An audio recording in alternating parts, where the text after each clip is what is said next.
Pag matanda na, unti-unti na mawawala yung ngipin mo, hihina ng pandinig mo, lalabo na ang mata mo, mawawala na yung pagnanasa mo sa mga pag-akyat sa mataas, tapos pababa na ng pababa ang aspiration mo sa buhay, at pagkatapos ikaw po ay paampita, manlulupaypay, mamumulaklak na yung puno ng almendro, magkakaroon ka na ng mga puting buhok, tapos ang kasunod noon, kamatayan na.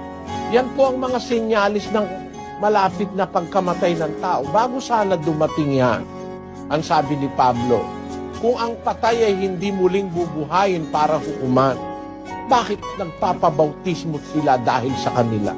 Kailangan tayong magbalik loob sa Diyos.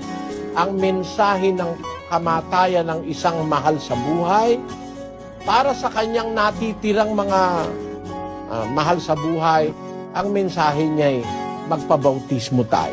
Tumanggap tayo ng aral ng Diyos, maglingkod tayo sa Diyos, bago tayo maubusan ng pagkakataon.